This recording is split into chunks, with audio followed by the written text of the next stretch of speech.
जब लाना चाहिए तब लाए न, अभी लाए हैं लॉरेंसिया।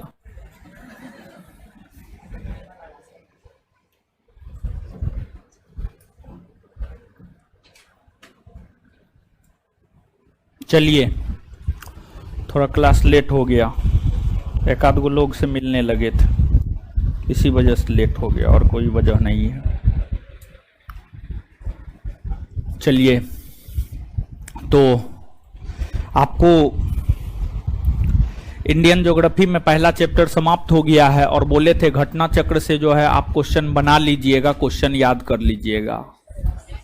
आशा नहीं, हमको पूर्ण विश्वास है कि आप लोग नहीं किए होंगे। 10-20% को छोड़ करके बाद बाकी लोग नहीं किए होंगे। किए हैं अच्छी बात है, नहीं किए हैं फिर भी अच्छी बात है। और इसके अलावा हम आपको ये भी बात बताए थे कि भारत के भीतर जो 28 राज्य है, भारत के 2800 राज्यों को भी जो है हम लोगों को देखना है। भारत के भीतर जो 28 राज्य है, उन 28 राज्यों को भी थोड़ा सा देखना है, बहुत ज़्यादा नहीं, थोड़ा बहुत चीज़ देखना है। तो आते हैं, देखते हैं। सबसे पहले प्रारंभ करते हैं अपने राज्य बिहार से ही, बिहार को ही देखना प्रारंभ करते हैं। बिहार की धरती पे आप हैं, तो बिहार को सबसे पहले देखते हैं और फिर आगे बढ़ेंगे। चलिए, आ जाइए। बिहार, बिहार को देखने से पहले एक बात और बताना चाह रहे हैं। क्वेश्चन बैंक देख रहे थे तो एक प्रश्न पूछा गया था कि भारत के कौन ऐसे राज्य हैं जो सर्वाधिक राज्यों के साथ सीमा बनाती है। एक प्रश्न और है, भारत के कौन ऐसा जिला है जो 4 राज्यों के साथ सीमा बनाती है, 4 राज्यों के साथ सीमा बनाती है। ठीक है, तो देखिए दोनों का संबंध उत्तर प्रदेश से ही है। किससे है? उत्तर प्रदेश। तो पहला प्रश्न यह था कि भारत के कौन ऐसे राज्य हैं जो सर्वाधिक राज्यों के साथ सीमा बनाता है। देखिए, जब ये क्वेश्चन पूछता है ना, तो सामान्य तौर पर हमारे दिमाग में मध्य प्रदेश राज्य जाता है, मध्य प्रदेश राज्य जाता है। और मध्य प्रदेश राज्य सामान्य तौर पर जाने का कारण क्या है? तो मध्य प्रदेश राज्य का सामान्य तौर पर जाने का कारण यह है कि मध्य प्रदेश राज्य जो है भारत के मध्य में स्थित है, बीचों बीच स्थित है। इसी वजह से हम लोगों को लगता है कि सबसे ज्यादा राज्यों के साथ मध्य प्रदेश राज्य सीमा बनाता होगा, लेकिन ऐसा नहीं है। मध्य प्रदेश राज्य सबसे ज्यादा राज्यों के साथ सीमा नहीं बनाता है, बल्कि सबसे अधिक राज्यों के साथ सीमा बनाने वाला राज्य है आपको उत्तर प्रदेश। कौन है? उत्तर प्रदेश।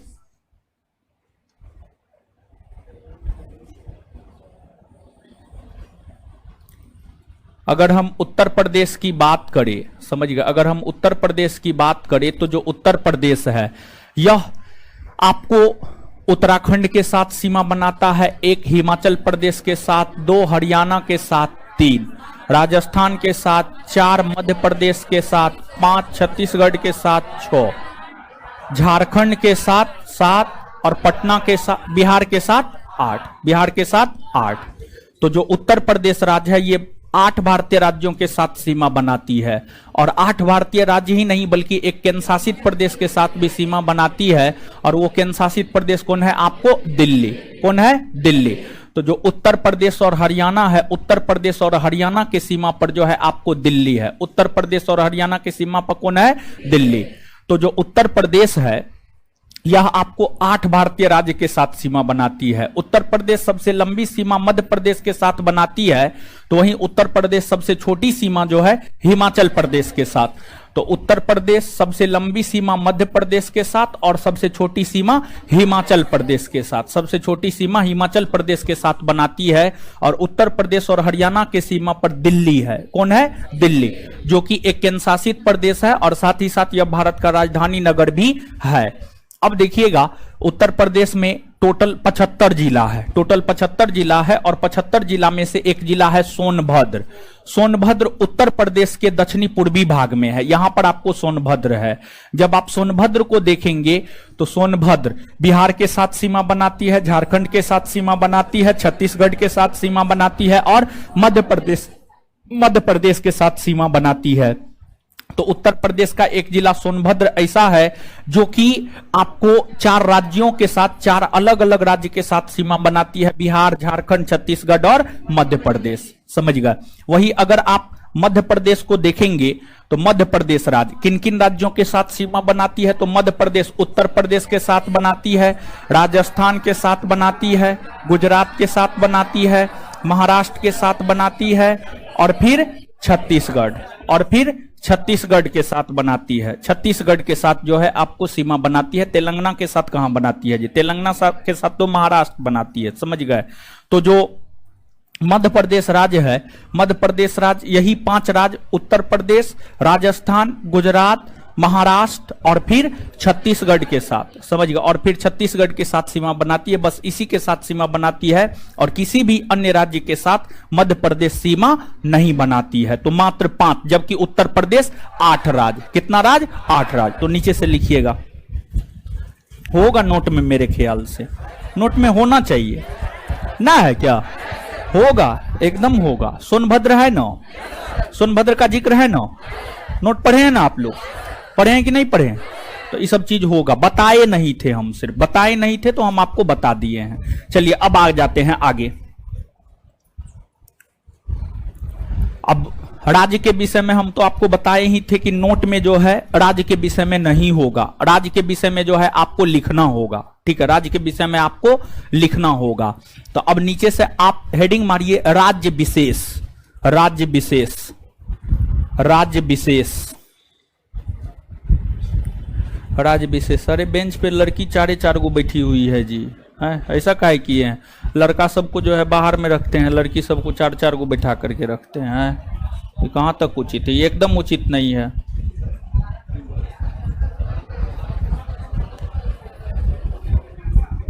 विनय जी ऑफलाइन एडमिशन नहीं हो पाएगा, ऑफलाइन बैच फुल है। ठीक है, जिस बच्चा का यहाँ पर ऑफलाइन एडमिशन हुआ है उसको जगह नहीं मिलता है। नहीं चंद्रना, नहीं कर सकते हैं क्लास, नहीं। ऑनलाइन एडमिशन लिए, ऑनलाइन ही क्लास कीजिए। चलिए, क्लास नोट भानु प्रताप जी पीडीएफ आप ऑनलाइन कर रहे हैं, पीडीएफ सेक्शन में आपको मिलेगा, पीडीएफ में जाकर के देखिए। ठीक है, पीडीएफ में जाकर देखिए। और साइंस के विषय में पूछ रहे थे तो अगले सोमवार से साइंस आपका शुरू होगा, अगले सोमवार से, और अगले सोमवार से जो है आपका बैच रेगुलर हो जाएगा। समझ गए?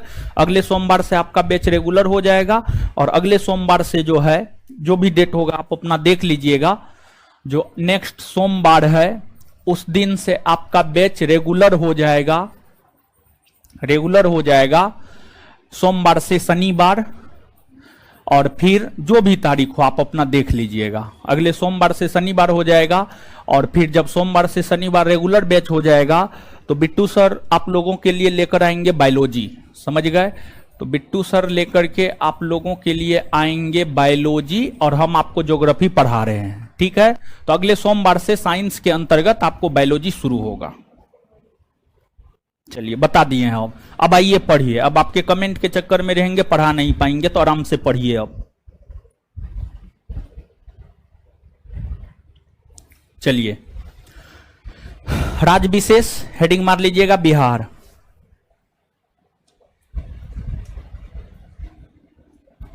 हेडिंग मार लीजिएगा बिहार। ठीक है, बिहार। सबसे पहले बिहार को ही देखते हैं। देखिए, बिहार भारत के 28 राज्य में, भारत के भीतर 28 राज्य है। इसमें कोई दिक्कत है आप लोगों को? गिनाना होगा? नहीं ना, गिनाना होगा। हम तो पहले आपको बता भी चुके हैं ये 28 राज्य, ऐसा थोड़े कि नहीं बताएं, बता चुके हैं। तो भारत के भीतर जो 28 राज्य है, उन 28 राज्यों में एक राज्य बिहार भी है। समझिए, एक राज्य बिहार भी है। और बिहार की अगर हम बात करें तो ये जो है आपको बिहार का चौहद्दी है। ये बिहार का जो है आपको चौहद्दी है। जब हम बिहार को देखते हैं तो बिहार का जो आकार लगेगा लगभग आयताकार, लगभग में आयताकार। अब एग्जैक्ट तो आयताकार नहीं कह सकते हैं, लेकिन लगभग में हम बिहार का आकार जो है आयताकार मान सकते हैं। बिहार का क्षेत्रफल 94,163 वर्ग किलोमीटर। बिहार का जो क्षेत्रफल है वह है 94,163 वर्ग किलोमीटर। 94,163 वर्ग किलोमीटर बिहार का क्षेत्रफल है।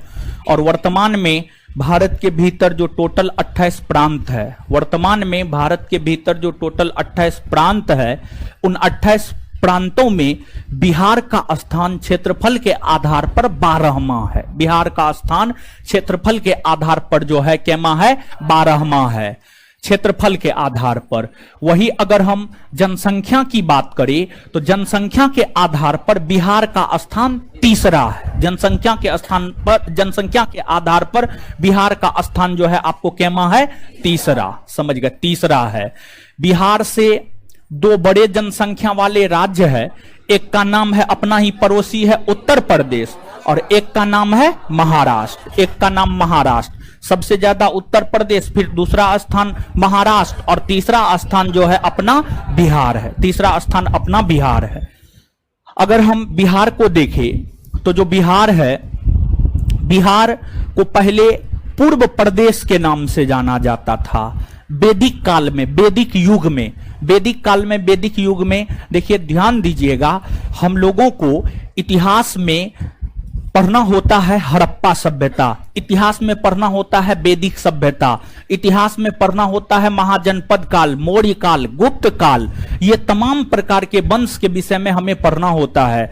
हड़प्पा काल में बिहार की कोई चर्चा आपको देखने को नहीं मिलेगा। जब आप हड़प्पा सभ्यता को पढ़ेंगे तो हड़प्पा सभ्यता में कहीं भी आपको बिहार की चर्चा देखने को नहीं मिलेगी। लेकिन जब आप वैदिक सभ्यता को पढ़ेंगे तो वैदिक सभ्यता के अंतर्गत बिहार की चर्चा आपको देखने को मिलती है। और वैदिक युग में बिहार के लिए पूर्व प्रदेश शब्द का प्रयोग होता था। वैदिक युग में बिहार के लिए पूर्व प्रदेश शब्द का प्रयोग होता था, या प्राच्य प्रदेश शब्द का प्रयोग होता था। वही मौर्य वंश और गुप्त वंश, मौर्य काल और गुप्त काल में बिहार को मगध साम्राज्य कहा जाता था। बिहार को मगध साम्राज्य कहा जाता था। और मौर्य और गुप्त के बाद यह देखा गया कि बिहार के क्षेत्र में जो है बौद्ध भिक्षुक बहुत ज्यादा रहते थे। जो बौद्ध भिक्षुक थे बहुत ज्यादा रहते थे, और बौद्ध भिक्षुक जहां रहते हैं उसे विहार कहा जाता है, उसे विहार कहा जाता है। तो बौद्ध भिक्षुकों की उपस्थिति के कारण इसे विहार कहा गया, और यही प्रांत कालांतर में बिहार के नाम से जाना गया। बिहार के नाम से जाना गया। अगर हम बिहार को देखें, अगर आप बिहार को प्राकृतिक मानचित्र पर देखेंगे, प्राकृतिक मानचित्र पर देखेंगे, देखिए प्राकृतिक मानचित्र उस मानचित्र को कहा जाता है जिसमें पर्वत, पहाड़, नदी, झरना ये सब दिखाया जाता है। और राजनीतिक मानचित्र उस मानचित्र को कहा जाता है जिसमें जिला दिखाया जाता है, जिला दिखाया जाता, स्पष्टता पूर्वक स्थल दिखाया जाता है। ये जो आपके सामने मानचित्र है ये आपको राजनीतिक मानचित्र है, राजनीतिक मानचित्र है। राजनीतिक मानचित्र समझना आसान होता है, जबकि भौगोलिक मानचित्र समझना थोड़ा सा टफ होता है। जब आप भौगोलिक मानचित्र को देखेंगे तो आपको यह पता चलेगा कि बिहार के मध्य से होकर एक नदी गुजरती है। बिहार से होकर कई सारी नदियां गुजरती है, लेकिन बिहार के मध्य से होकर एक नदी गुजरती है, उसका नाम है गंगा। क्या नाम है? गंगा। तो बिहार के मध्य से होकर एक नदी गुजरती है, उसका नाम है गंगा। और अगर हम गंगा नदी की बात करें तो जो गंगा नदी है वह अपने बिहार को दो भाग में बांटती है। जब हम गंगा नदी के ऊपर जाते हैं तो उत्तरी बिहार होता है, और गंगा नदी के नीचे आते हैं तो दक्षिणी बिहार होता है, दक्षिणी बिहार होता है। और इसमें जो अपना उत्तरी बिहार है, उत्तरी बिहार बाढ़ के लिए प्रसिद्ध है। बीपीएससी का ये पूछा हुआ क्वेश्चन है। अब कौन ईस्वी में पूछा है ये बात हम नहीं बता सकते हैं, लेकिन बीपीएससी ने इस प्रश्न को पूछा है कि उत्तरी बिहार किस लिए प्रसिद्ध है। तो उत्तरी बिहार जो है आपको बाढ़ के लिए प्रसिद्ध है। किस लिए प्रसिद्ध है? बाढ़ के लिए प्रसिद्ध है। किस लिए प्रसिद्ध है? बाढ़ के लिए प्रसिद्ध है। और देखिए अब यहां पर जैसे आप याद कीजिए, हम लोग भारत की अगर हम बात करें तो भारत का हम लोग अक्षांशीय विस्तार देखे थे, भारत का हम लोग देशांतरीय विस्तार देखे थे। कुछ याद है? भारत का अक्षांशीय विस्तार बताए थे, भारत का देशांतरीय विस्तार बताए थे। कौन कौन ऐसे लोग हैं जो हमें भारत का अक्षांशीय और भारत का देशांतरीय विस्तार बताएंगे एकदम स्पष्टता पूर्वक? चलिए, इतने लोग हैं जो बताएंगे। चलिए खड़ा हो जाइए आप। भारत का बताइए अक्षांशीय विस्तार। 8°4', उत्तरी अक्षांश रेखा 37°6'। बैठ जाइए। इधर लड़का में क्या हाथ खड़ा किए थे जी? हाँ चलिए आप खड़ा हो जाइए। क्या है, आपने पढ़े हैं? तो पढ़े हैं तो क्या बताएगा? बताइए भारत का देशांतरीय विस्तार। 68°7' से 97°25'। 97°25'। जैसे भारत का अक्षांशीय विस्तार और देशांतरीय विस्तार है, जैसे भारत का उत्तर से दक्षिण में लंबाई, पूरब से पश्चिम में लंबाई, जैसे भारत का चौहद्दी, ये तमाम प्रकार की बात हम आपको बताए हैं। तो अब देखिएगा यहां पे थोड़ा सा आप गौर कीजिएगा। अगर हम बिहार की चौहद्दी को देखें तो बिहार के उत्तर में नेपाल है, उत्तर में नेपाल है, दक्षिण में झारखंड है, दक्षिण में झारखंड है, फिर पूरब में बंगाल है, पूरब में पश्चिम बंगाल है, और पश्चिम में उत्तर प्रदेश है। पश्चिम में क्या है? उत्तर प्रदेश। समझ गए? उत्तर प्रदेश है। डायरेक्शन के विषय में हम आपको बताए हुए, ऊपरी भाग उत्तर, नीचे वाला भाग दक्षिण, दाहिना भाग पूरब और बायां भाग पश्चिम। तो बिहार के उत्तर में नेपाल, दक्षिण में झारखंड, पूरब में बंगाल और पश्चिम में उत्तर प्रदेश।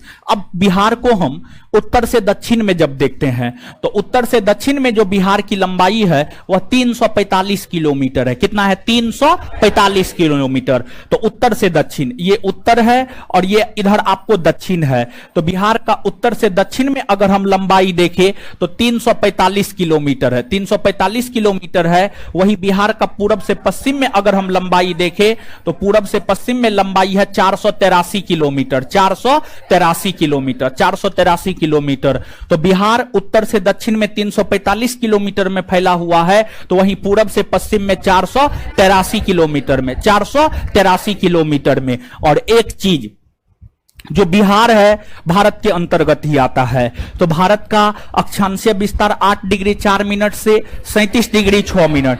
इसी बीच में कहीं ना कहीं अपना प्रांत बिहार भी होगा। समझ गए? इन्हीं अक्षांश रेखाओं के बीच में कहीं ना कहीं अपना प्रांत बिहार भी होगा।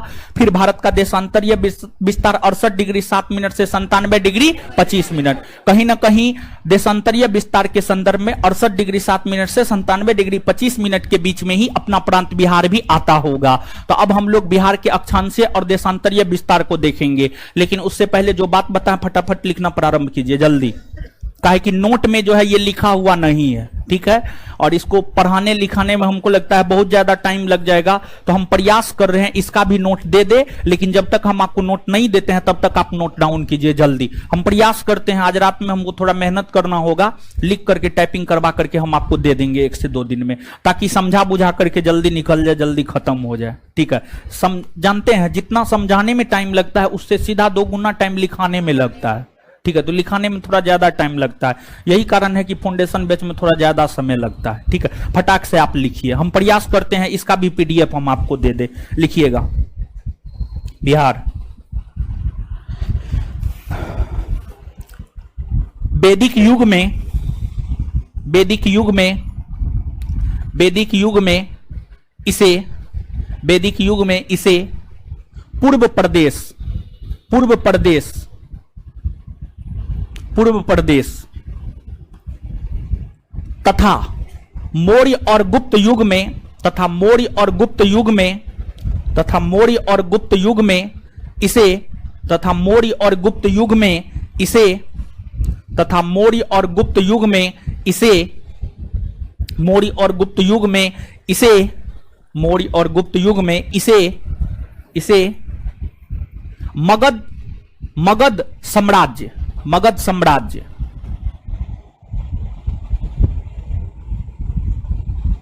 मगध साम्राज्य, और आज इसे बिहार कहा जाता है, और आज इसे बिहार कहा जाता है, और आज इसे बिहार कहा जाता है, और आज इसे बिहार कहा जाता है, आज इसे बिहार कहा जाता है, आज इसे बिहार कहा जाता है।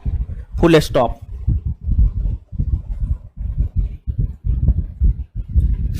नीचे से स्टार मार के। बिहार का क्षेत्रफल 94,163 वर्ग किलोमीटर है। बिहार का क्षेत्रफल 94,163 वर्ग किलोमीटर है। बिहार का क्षेत्रफल 94,163 वर्ग किलोमीटर है। बिहार का क्षेत्रफल, अरे अंकित सिंह को जवाब दीजिए ना, नोट कहां मिलेगा? कमेंट आ रहा है देखिए ना। अरे अमित पांडे जी, भर दिन हम आपका कमेंटे देखेंगे तो हम पढ़ाएंगे कब जी? वाह महाराज, ये सब कमेंट करता है, ये सब का जवाब दीजिए ना। लैपटॉप पे नहीं चलेगा, नंबर पे फोन रिसीव नहीं करता है। 85 400 वाला नंबर, अभी हमको एक लड़का कॉल किया, बोला इस पे फोन नहीं रिसीव होता है। अमित पांडे क्या बोल रहे हैं, बोलिए जल्दी, पढ़ाने दीजिए ना महाराज। भाई झूठे से कमेंट देखिए, उसका कमेंट देख करके हम बड़का। बिहार का क्षेत्रफल 94,163 वर्ग किलोमीटर है। 94,163 वर्ग किलोमीटर है।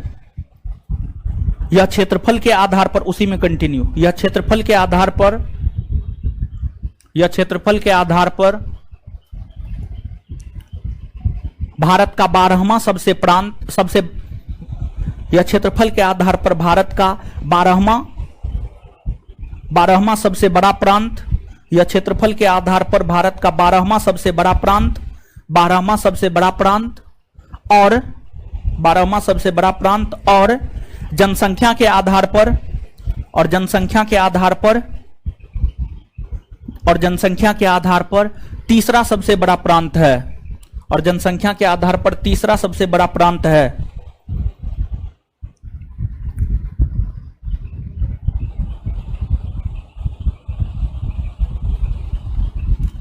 हेडिंग मारिएगा चौहद्दी, बिहार की चौहद्दी, चौहद्दी डैश देकर।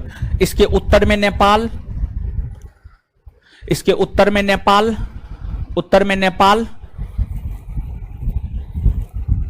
उत्तर में नेपाल, दक्षिण में झारखंड,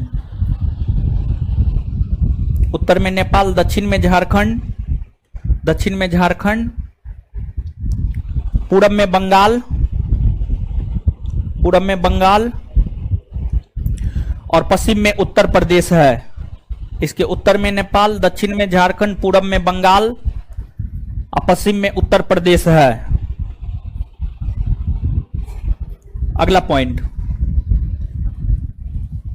बिहार उत्तर से दक्षिण में 345 किलोमीटर, बिहार उत्तर से दक्षिण में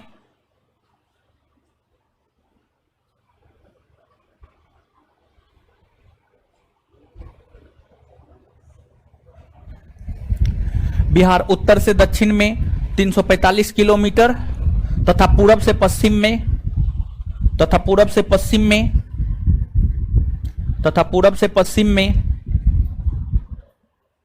483 किलोमीटर में फैला हुआ है, तथा पूरब से पश्चिम में 483 किलोमीटर में फैला हुआ है, तथा पूरब से पश्चिम में 483 किलोमीटर में फैला हुआ है। अब नीचे से लिखिएगा, बिहार के मध्य से होकर गंगा नदी गुजरती है। अगला पॉइंट, बिहार के मध्य से होकर गंगा नदी गुजरती है, बिहार के मध्य से होकर गंगा नदी गुजरती है, बिहार के मध्य से होकर गंगा नदी गुजरती है, गंगा नदी गुजरती है, जो बिहार को,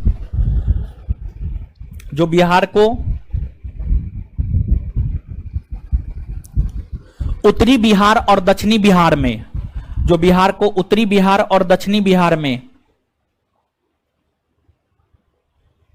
जो बिहार को उत्तरी बिहार और दक्षिणी बिहार में बांटती है।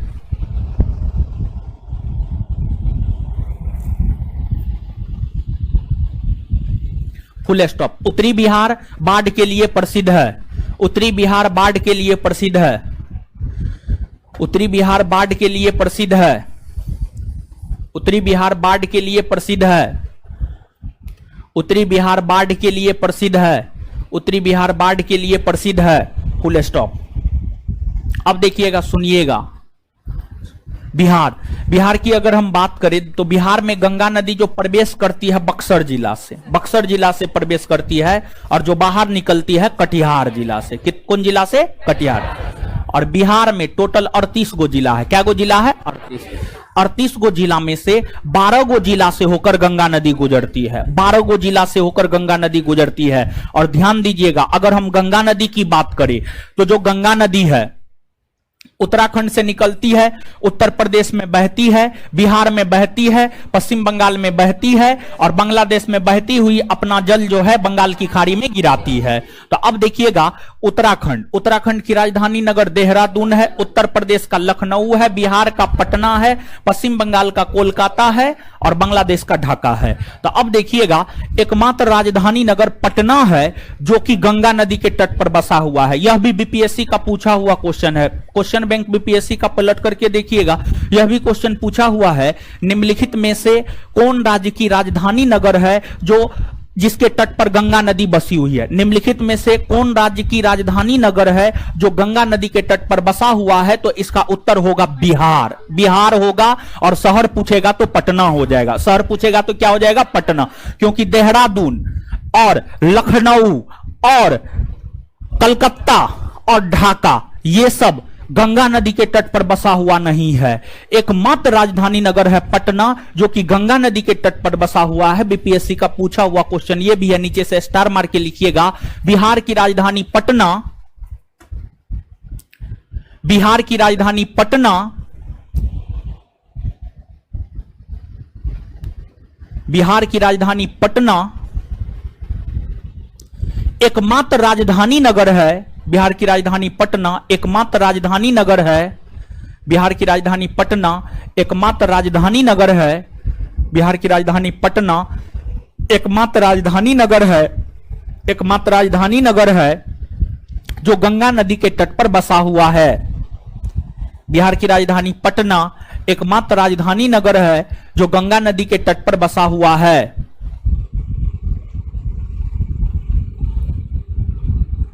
आगे एक और पॉइंट लिखिएगा। बिहार की आकृति लगभग आयताकार है।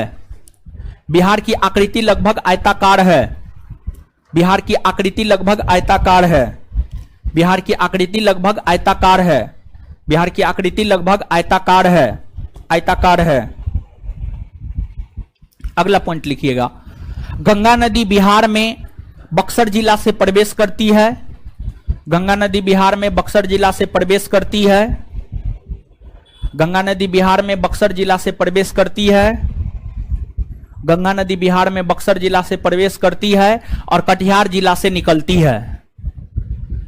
गंगा नदी बिहार में बक्सर जिला से प्रवेश करती है और कटिहार जिला से निकलती है, और कटिहार जिला से निकलती है।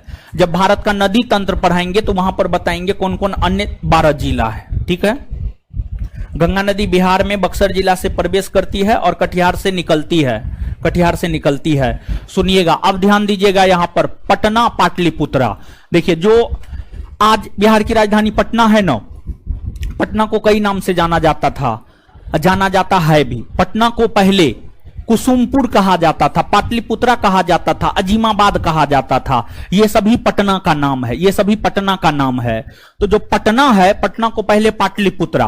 और अगर हम पाटलिपुत्रा की बात करें, अगर हम पौराणिक ऐतिहासिक ग्रंथों को देखें तो पौराणिक ऐतिहासिक ग्रंथ हमें यह बताता है कि जो पाटलिपुत्रा है, पाटलिपुत्रा नामक शहर को बसाया था हर्यक वंश के शासक उदाइन ने। हर्यक वंश के शासक उदाइन ने पटना को बसाया, सॉरी पाटलिपुत्रा को बसाया था, सॉरी पाटलिपुत्रा को बसाया था। हर्यक वंश के शासक उदाइन ने पाटलिपुत्रा को बसाया था। उस पाटलिपुत्रा को पटना के तौर पर स्थापित सूरी वंश के शासक शेरशाह सूरी ने किया। सूरी वंश के शासक शेरशाह सूरी ने किया। तो देखिए, ध्यान दीजिएगा यहां पर, अगर हम हर्यक वंश के शासक उदाइन को देखें तो जो हर्यक वंश के शासक उदाइन है, हर्यक वंश के शासक उदाइन है, उन्होंने 461 ईस्वी पूर्व में, 461 ईस्वी पूर्व में गंगा और सोन नदी के संगम पर पाटलिपुत्रा नामक शहर को बसाया था। और इस पाटलिपुत्रा को पटना के तौर पर स्थापित, इस पाटलिपुत्रा को पटना के तौर पर स्थापित 1541 ईस्वी में शेरशाह सूरी ने किया था। 1541 ईस्वी में शेरशाह सूरी ने किया था। समझ गए? तो इस चीज को याद रखिएगा। अब देखिएगा, नीचे से लिखिए इसको।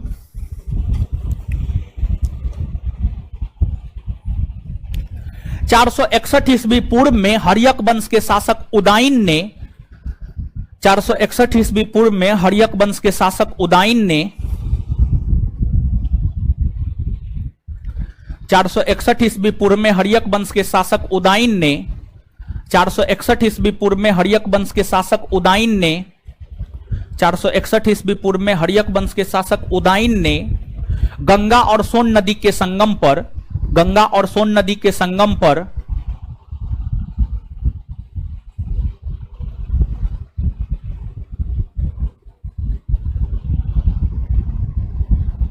गंगा और सोन नदी के संगम पर पाटलिपुत्रा नामक नगर को बसाया था। पाटलिपुत्रा नामक नगर को बसाया था। पाटलिपुत्रा नामक नगर को बसाया था। Full stop.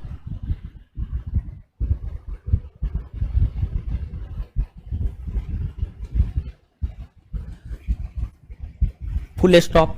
पाटलिपुत्रा को 1541 ईस्वी में पाटलिपुत्रा को 1541 ईस्वी में पाटलिपुत्रा को 1541 ईस्वी में पाटलिपुत्रा को 1541 ईस्वी में पटना के तौर पर स्थापित पाटलिपुत्रा को 1541 ईस्वी में पटना के तौर पर स्थापित पाटलिपुत्रा को 1541 ईस्वी में पटना के तौर पर स्थापित पटना के तौर पर स्थापित पटना के तौर पर स्थापित शेरशाह सूरी ने किया था। शेरशाह सूरी ने किया था। शेरशाह सूरी ने किया था। चंदन कुमार भास्कर लैपटॉप पे नहीं चलेगा सर। गंगा नदी झारखंड से भी गुजरती है क्या प्लीज? नहीं, गंगा नदी झारखंड से गुजरती नहीं है, झारखंड के साथ सीमा बनाती है। सीमा बनाना अलग बात है, गुजरना अलग बात है। गुजरती नहीं है, सीमा बनाती है। कोई कंफ्यूजन नहीं होना चाहिए। गुजरती नहीं है, सीमा बनाती है। सीमा। संतोष कुमार आवाज नहीं आ रहा है। एकदम सबको आवाज जा रहा है, आपको नहीं जा रहा है। सिर्फ आपका मोबाइल गड़बड़ है, इसका मतलब है। ठीक है, आपका मोबाइल गड़बड़ है। मोबाइल ठीक करवाइए आप, और कोई दिक्कत नहीं है।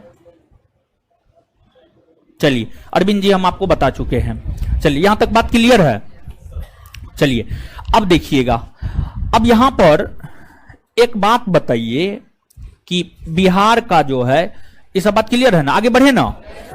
चलिए देखिए, अब बिहार का अक्षांशीय और देशांतरीय विस्तार हम लोग देखते हैं। बिहार का अक्षांशीय और देशांतरीय विस्तार। तो सबसे पहले हम लोग बिहार के अक्षांशीय विस्तार को देखते हैं। देखिए एक बात बताइएगा, बिहार ये भी बीपीएससी का पूछा हुआ क्वेश्चन है, समझ गए? बिहार कौन गोलार्ध में है? अरे जब अपना पूरा भारत उत्तरी गोलार्ध में है तो बिहार भी उत्तरीय गोलार्ध में न होगा। तो बिहार भी उत्तरीय गोलार्ध में है। और भारत कौन देशांतर में है? पूर्वी देशांतर। तो बिहार भी कौन देशांतर में? पूर्वी देशांतर में। अब देखिएगा, जो बिहार है, बिहार का हम लोगों को अक्षांशीय और देशांतरीय विस्तार याद नहीं रहता है, तो कभी कताल ये प्रश्न पूछ देता है, समझ गए? और देखिए बिहार इस वजह से बता रहे हैं कि बिहार दरोगा परीक्षा की अगर हम बात करें तो बिहार से ना के बराबर प्रश्न पूछा जाता है, लेकिन फिर भी एक दो प्रश्न पूछ दिया जाता है। ना के बराबर पूछा जाता है, लेकिन फिर भी एक दो प्रश्न पूछ दिया जाता है। क्वेश्चन बैंक देखेंगे तो आपको मिल जाएगा। ठीक है, तो चलिए अब देखिएगा बिहार का अक्षांशीय विस्तार। अक्षांशीय विस्तार, अगर हम बिहार के अक्षांशीय विस्तार को देखें तो बिहार का जो अक्षांशीय विस्तार है 24 डिग्री 20 मिनट 10 सेकेंड से लेकर 27 डिग्री 31 मिनट और 15 सेकेंड। तो बिहार उत्तरी गोलार्ध में 24 डिग्री 20 मिनट 10 सेकेंड से लेकर 27 डिग्री 31 मिनट 15 सेकेंड तक फैला हुआ है।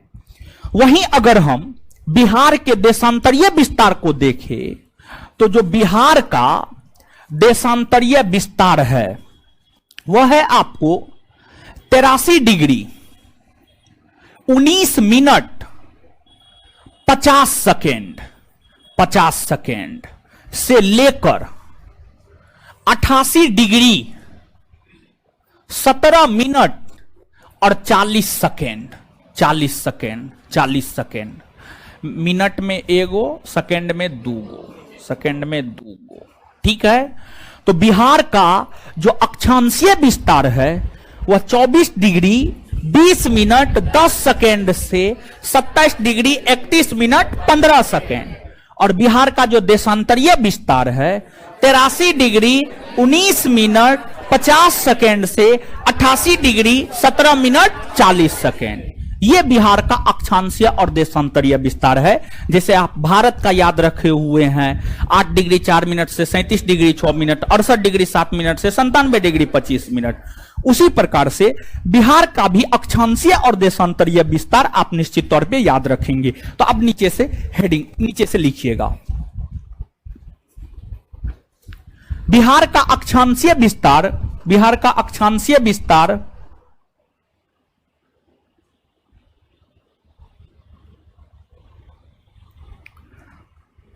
ममता कुमारी आप अपना मोबाइल देखिए, बता रहे हैं, हर चीज बता रहे हैं, चिंता मत कीजिए। ऑनलाइन वालों को क्वेश्चन बैंक कैसे मिलेगा? ऑनलाइन वालों को क्वेश्चन बैंक संस्थान के एप्लीकेशन पर डाल दिया गया है। पीडीएफ सेक्शन में जाकर के आप डाउनलोड कीजिए और मोबाइल से निकलवाइए। सब चीज बता रहे हैं, चिंता मत कीजिए। स्थापना उस्थापना हर चीज बताएंगे।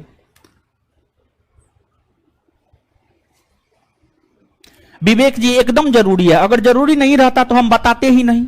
ठीक है, बताते ही नहीं, जरूरी नहीं रहता तो बताने का क्या फायदा है? बिहार के विषय में तो बहुत कुछ है, हर चीज थोड़े बताएंगे, नहीं बताएंगे। ठीक है, नीचे से लिखिएगा, बिहार का अक्षांशीय विस्तार 24 डिग्री 20 मिनट 10 सेकेंड से लेकर 24 डिग्री 20 मिनट 10 सेकेंड उत्तरी अक्षांश रेखा, उत्तरी जोड़ दीजिएगा, उत्तरी जोड़ दीजिएगा, ज्यादा बेटर रहेगा।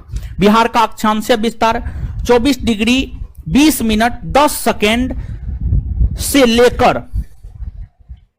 बिहार का अक्षांशीय विस्तार 24 डिग्री 20 मिनट 10 सेकेंड से लेकर 27 degree 31 minute 15 second, 27 degree 31 minute 15 second तक उत्तरी अक्षांश में है, तक उत्तरी अक्षांश में है, तक उत्तरी अक्षांश में है, उत्तरी अक्षांश में है। तथा बिहार का देशांतरीय विस्तार, तथा बिहार का देशांतरीय विस्तार, तथा बिहार का देशांतरीय विस्तार, तथा बिहार का देशांतरीय विस्तार 83 degree 19 minute 50 second, 83 degree 19 minute 50 second पूर्वी देशांतर से, 83 डिग्री 19 मिनट 50 सेकेंड पूर्वी देशांतर से, पूर्वी देशांतर से, पूर्वी देशांतर से 88 डिग्री 17 मिनट 40 सेकेंड पूर्वी देशांतर तक, 88 डिग्री 17 मिनट 40 सेकेंड पूर्वी देशांतर तक, 88 डिग्री 17 मिनट 40 सेकेंड पूर्वी देशांतर तक है, तक है, तक है। देशांतरीय विस्तार, देशांतरीय विस्तार 83 डिग्री 19 मिनट 50 सेकेंड पूर्वी देशांतर से 88 डिग्री 17 मिनट 40 सेकेंड पूर्वी देशांतर तक है। बात क्लियर है? चलिए अब इसके आगे हम लोग देखते हैं। अब बिहार का स्थापना आप लोग पूछ रहे हैं, तो अब सबसे पहले स्थापना ही बता देते हैं। देखिए ध्यान दीजिएगा, बिहार बंगाल प्रांत से अलग हुआ है। बंगाल जो बिहार है अपना, बंगाल प्रांत से अलग हुआ है, बंगाल प्रांत से अलग हुआ है। और बिहार बंगाल से अलग 22 मार्च 1912 को, 22 मार्च 1912। अब यहां पर देखिएगा, देखिए ध्यान दीजिएगा, आपको आज एक क्वेश्चन भी हम बताएंगे क्वेश्चन बैंक में, ठीक है, लेकिन उससे पहले यहीं पर देखिए, दिल्ली दरबार, दिल्ली दरबार का आयोजन होता था जब भारत में अंग्रेजों का शासन था। 1947 ईस्वी तक अंग्रेजों का शासन था, तो अंग्रेजी शासन के दौरान दिल्ली दरबार का आयोजन होता था। अंग्रेजी शासन के दौरान दिल्ली दरबार का आयोजन होता था और कुल मिलाकर के 3 दिल्ली दरबार का आयोजन हुआ है। पहला दिल्ली दरबार 1877 में, 1877 ईस्वी में लॉर्ड लेटन के कार्यकाल में। द्वितीय दिल्ली दरबार 1903 ईस्वी में लॉर्ड कर्जन के शासनकाल में, और तृतीय दिल्ली दरबार 1911 ईस्वी में लॉर्ड हार्डिंग। अच्छा ठीक,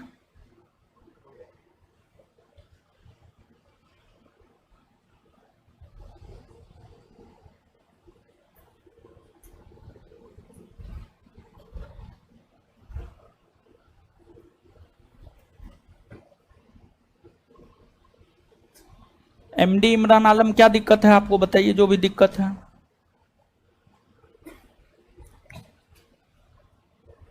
चलिए देखिए चल रहा है।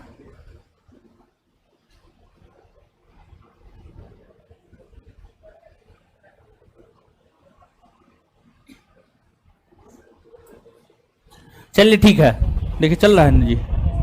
चलिए जो बताए थे वो जो है क्या हुआ था, लाइट कट गया था जी। हाँ लाइट कट गया, अक्षांश देशांतर ये बता दिए हैं ना, वो क्लियर है ना, यही नहीं छूटा हुआ है।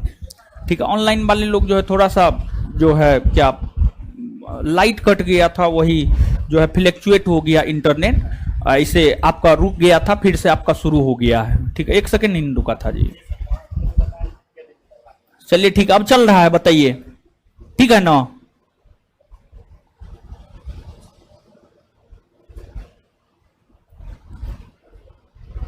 बता रहे हैं, हर चीज बता रहे हैं, हे भगवान रुकिए ना, हो सब चीज बता रहे हैं। पूजा कुमारी बोल रही है आवाज कट रहा है जी। दिल्ली दरबार फिर से बता रहे हैं, चिंता मत कीजिए। देखिए तो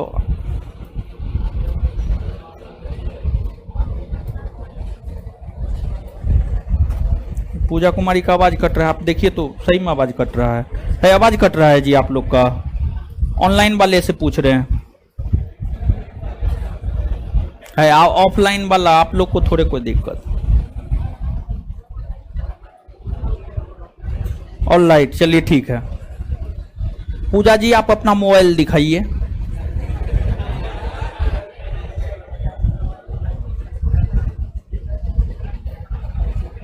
देखिए मेरे मोबाइल में देखिए जी।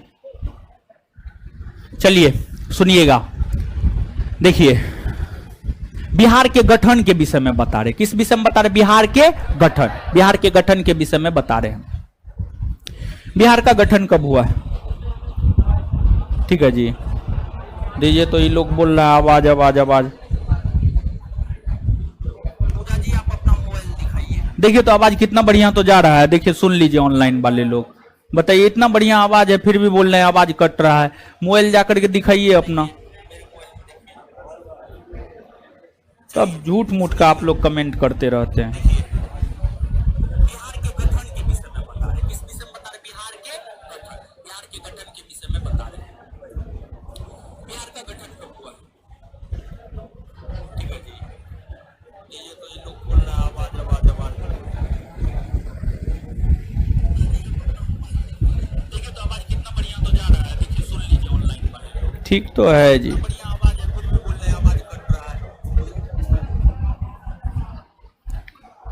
ये ऑनलाइन वाला सब पढ़ाने नहीं देगा। देखिए ध्यान दीजिएगा, दिल्ली दरबार, जब भारत में अंग्रेजों का शासन था तो अंग्रेजी शासन के दौरान दिल्ली दरबार आयोजित होते थे। और जो दिल्ली दरबार आयोजित होते थे, दिल्ली दरबार ब्रिटेन के राजा और रानी के सम्मान में आयोजित होते थे। 3 दिल्ली दरबार का आयोजन हुआ था, जिसमें प्रथम दिल्ली दरबार 1877 में, द्वितीय दिल्ली दरबार 1903 में और तृतीय दिल्ली दरबार 1911 में। तृतीय दिल्ली दरबार 1911 में। आपको 1905 में, 1905 से पहले, 1905 से पहले, 1905 में या 1905 के बाद, 1912 ईस्वी तक की हम बात कर रहे हैं। 1912, अगर हम 1912 ईस्वी तक की बात करें तो 1912 ईस्वी तक जो है बिहार, बंगाल, झारखंड, ओडिशा, ये सभी एक प्रांत हुआ करता था। बंगाल, बिहार, झारखंड, ओडिशा, ये सभी एक प्रांत हुआ करता था, जिसे बंगाल प्रांत कहा जाता था। बंगाल। तो अब आप देख सकते हैं मानचित्र पर कि 1912 से पहले बिहार, झारखंड, ओडिशा, बंगाल और बांग्लादेश का भी कुछ हिस्सा एक प्रांत हुआ करता था, जिसे हम लोग बंगाल कहते थे। यह प्रांत क्षेत्रफल के आधार पर भी बड़ा था और जनसंख्या के आधार पर भी बड़ा था, जिस वजह से इस प्रांत में शासन करना मुश्किल हो रहा था। इसलिए लॉर्ड कर्जन ने यह घोषणा किया कि बिहार प्रांत का विभाजन किया जाएगा, बिहार प्रांत का विभाजन किया जाएगा, सॉरी, बंगाल प्रांत का विभाजन किया जाएगा, बंगाल प्रांत का विभाजन किया जाएगा। लॉर्ड कर्जन ने यह कहा कि बंगाल प्रांत का विभाजन प्रशासनिक आधार पर किया जाएगा, लेकिन बंगाल प्रांत का विभाजन लॉर्ड कर्जन ने धार्मिक आधार पर किया, धार्मिक आधार पर किया। 1905 में धार्मिक आधार पर बंगाल प्रांत का विभाजन हो गया। पूर्वी बंगाल, पश्चिमी बंगाल, पश्चिमी बंगाल हिंदू बहुल इलाका था और पूर्वी बंगाल मुस्लिम बहुल इलाका, पूर्वी बंगाल मुस्लिम बहुल इलाका था। पूर्वी बंगाल की राजधानी ढाका और पश्चिमी बंगाल की राजधानी कोलकाता। जब बंगाल प्रांत का विभाजन हुआ तो बिहार के नेताओं ने यह मांग किया कि यह विभाजन गलत है, जबकि विभाजन यह होना चाहिए कि बंगाल का विभाजन करके बिहार का गठन होना चाहिए। यह मांग सर्वप्रथम डॉक्टर सच्चिदानंद सिन्हा ने किया था। डॉक्टर सच्चिदानंद सिन्हा ने ही सर्वप्रथम इस बात की मांग की कि बंगाल का विभाजन करके एक बिहार प्रांत का गठन होना चाहिए, लेकिन अंग्रेजों ने वैसा नहीं किया, बल्कि बंगाल प्रांत का विभाजन करके पूर्वी बंगाल पश्चिमी बंगाल में बांटा। इससे बिहार के नेता संतुष्ट नहीं थे, कांग्रेस के लोग संतुष्ट नहीं थे, जिस वजह से इस बंगाल विभाजन के खिलाफ स्वदेशी आंदोलन हुए। और इस स्वदेशी आंदोलन के कारण 1911 ईस्वी में जब तृतीय दिल्ली दरबार का आयोजन हुआ तो इस तृतीय दिल्ली दरबार में यह घोषणा किया गया कि बंगाल विभाजन को रद्द किया जाएगा, और इस तृतीय दिल्ली दरबार के तहत ही बंगाल विभाजन रद्द हुए। बंगाल पुनर्गठित हुआ और फिर से बंगाल का विभाजन हुआ, और इस तृतीय दिल्ली दरबार के तहत बंगाल का जब पुनर्विभाजन हुआ तो फिर बिहार प्रांत का गठन हुआ। बिहार प्रांत का गठन हुआ तो जो बिहार प्रांत का गठन है वह 22 मार्च 1912, 22 मार्च 1912, तो 22 मार्च 1912 को, 22 मार्च 1912 को बिहार प्रांत का गठन हुआ। यही कारण है कि प्रत्येक वर्ष 22 मार्च को हम लोग बिहार दिवस के रूप में मनाते हैं, समझ, बिहार दिवस के रूप में मनाते हैं। 1912 ईस्वी में जो बिहार बना था, उस बिहार में आज का बिहार, आज का झारखंड, आज का ओडिशा, आज का ओडिशा, उस बिहार में आज का बिहार, आज का झारखंड, आज का ओडिशा, ये तीनों क्षेत्र 1912 के बिहार में हुआ करता था। कालांतर में जाकर बिहार का विभाजन हुआ।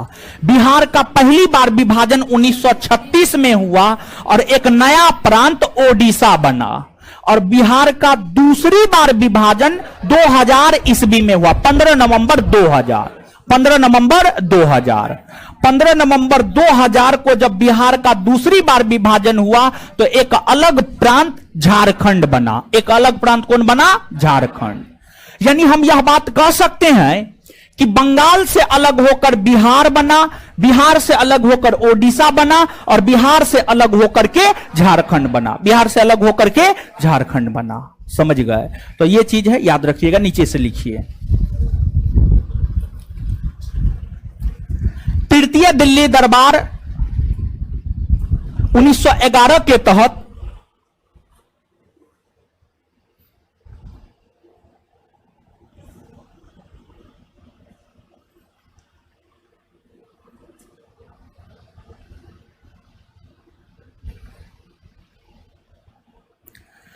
तृतीय दिल्ली दरबार 1911 के तहत, तृतीय दिल्ली दरबार 1911 के तहत बंगाल प्रांत, बंगाल प्रांत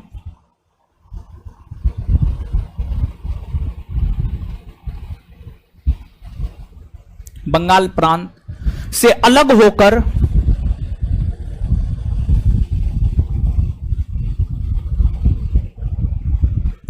बिहार का गठन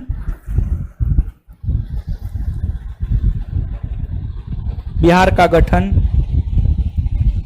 22 मार्च 1912 को हुआ। 22 मार्च 1912 को हुआ। इसलिए प्रत्येक वर्ष 22 मार्च को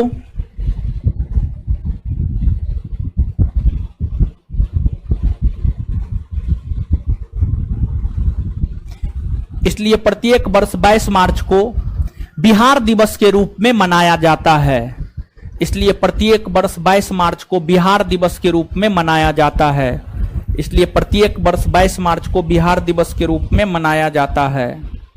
मनाया जाता है।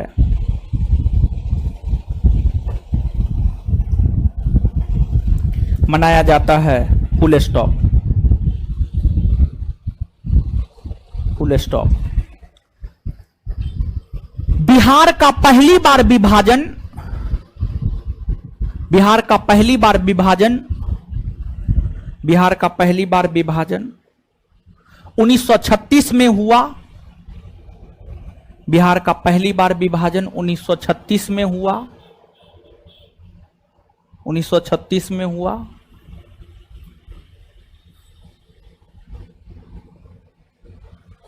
और ओडिशा राज्य का गठन हुआ।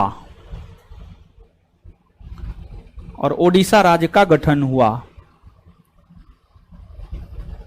वहीं वहीं वहीं वहीं बिहार का दूसरी बार विभाजन, वहीं बिहार का दूसरी बार विभाजन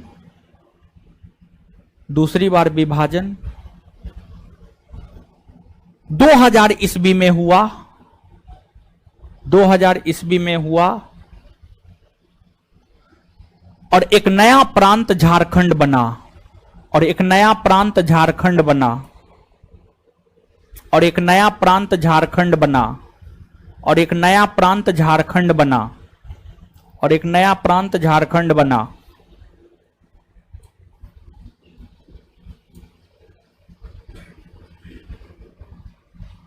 चलिए, तो ये सब सामान्य जानकारी हम आपको बता रहे हैं। इन सभी चीजों से आप लोग अवगत भी होंगे। ठीक है। अब देखिएगा बिहार। बिहार को अगर हम राजनीतिक दृष्टिकोण से देखें तो राजनीतिक दृष्टिकोण से बिहार के भीतर लोकसभा में टोटल 40 सीट है। राज्यसभा में टोटल 16 सीट है। राज्यसभा में टोटल 16 सीट है। अब लोकसभा में एससी और एसटी के लिए सीट आरक्षित होता है।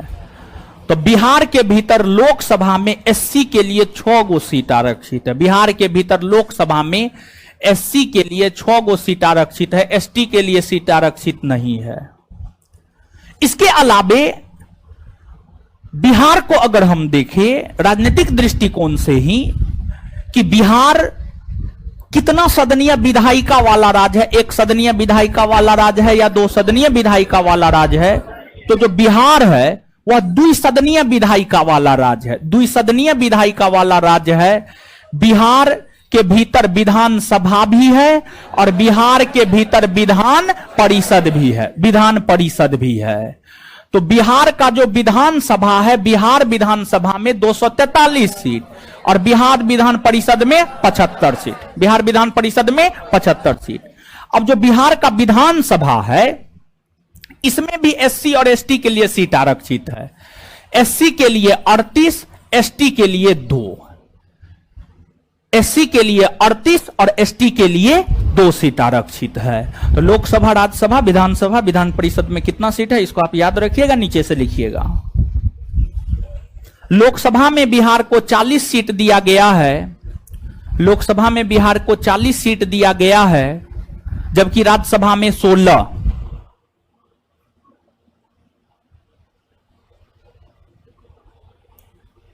अजीत कुमार राय, अगर आपको लेना है तो हैंड रिटेन नोट जो है उपलब्ध है, आप ले सकते हैं। ऐसे टाइपिंग वाला नोट में जो है थोड़ा सा टाइम लगेगा। ठीक है, टाइपिंग वाला नोट में थोड़ा सा टाइम आपको लगेगा। ठीक है, नोट टाइपिंग हो रहा है, टाइपिंग होने में टाइम लगता है। लिखिए, बिहार को लोकसभा में 40 सीट है, जबकि राज्यसभा में 16 सीट। राज्यसभा में 16 सीट। Full stop.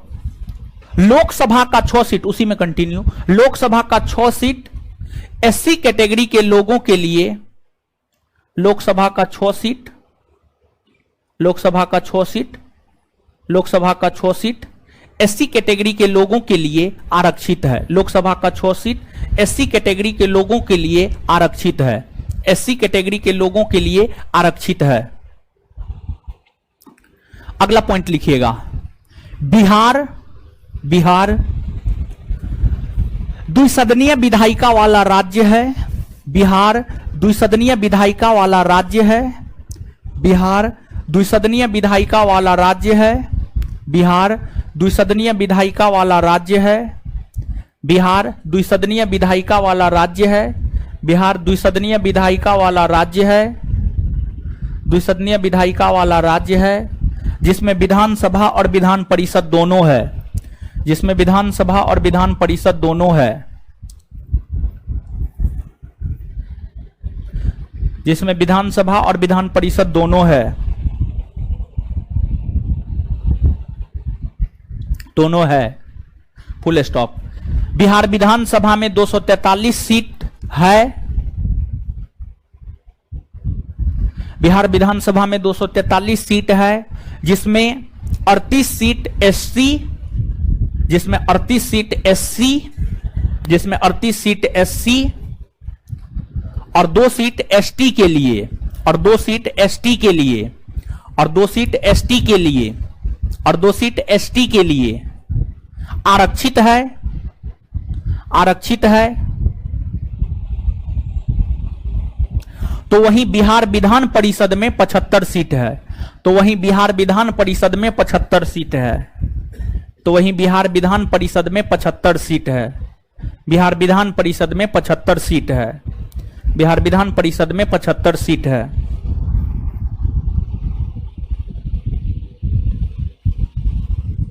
तो वहीं बिहार विधान परिषद में 75 सीट है। तो वहीं बिहार विधान परिषद में 75 सीट है।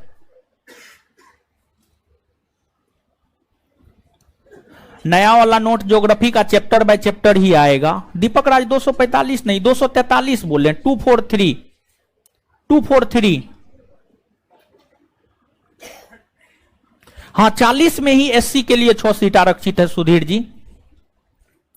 दीपराज जो है विधान परिषद विस्तार बताइए, क्या विधान परिषद विस्तार, विधान परिषद पढ़ाएंगे पॉलिटी में तो देखिएगा।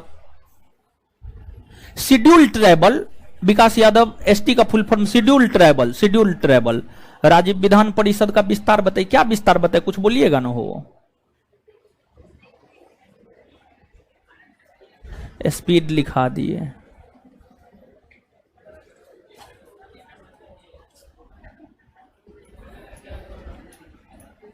नोट्स चैप्टर बाय चैप्टर ही आएगा। नोट्स चैप्टर बाय चैप्टर आएगा। चलिए ठीक है, चलिए इतना बात क्लियर है जी। दीजिए नोट, आइए याद करते हैं, दीजिए कॉपी दीजिए, आइए याद कीजिए, आइए।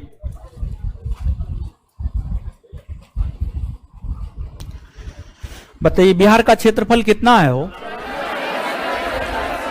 94,100। बिहार का क्षेत्रफल कितना है? 94,100। बिहार का आकार कैसा, आकार कैसा है? क्षेत्रफल के आधार पर क्या बड़ा राज, क्या बड़ा राज? जनसंख्या के आधार, जनसंख्या के आधार। बिहार के उत्तर में, दक्षिण में, पूरब में, पश्चिम में, उत्तर से दक्षिण में कितना किलोमीटर में फैला हुआ? 345। 300 पूरब से पश्चिम में, 400। गंगा नदी बिहार से होकर गुजरती है, हाँ या ना? कौन नदी बिहार को उत्तरी बिहार दक्षिणी बिहार में बांट? कौन नदी? गंगा। कौन नदी? गंगा। उत्तरी बिहार किस लिए प्रसिद्ध है? उत्तरी बिहार किसके लिए प्रसिद्ध? कौन राज्य का राजधानी नगर गंगा नदी के तट पर है? कौन राज्य का राजधानी नगर? कौन? बिहार। आगे बताइएगा, गंगा नदी बिहार में कौन जिला से प्रवेश करती?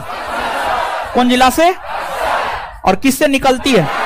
किससे निकलती है? पाटलिपुत्रा नामक शहर को कौन बसाया था? कौन? उदयन। और पाटलिपुत्रा को पटना के रूप में शेरशाह, शेरशाह चलिए आगे बताइए, बिहार का अक्षांशीय विस्तार 24 डिग्री से 27 डिग्री, 24 डिग्री 20 मिनट 10 सेकेंड से 27 डिग्री 31 मिनट 15 सेकेंड। बिहार का अक्षांशीय विस्तार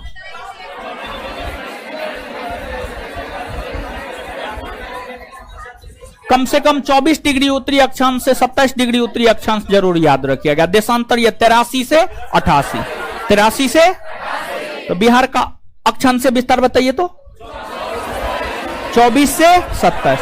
देशांतरीय विस्तार 83 से, 83 से। बिहार का गठन कब हुआ है? 22 मार्च 1900। बिहार दिवस कब मनाया जाता है? कौन दिल्ली दरबार के घोषणा के तहत बिहार का, कौन दिल्ली दरबार? बिहार का विभाजन हुआ है कभी? कितना बार?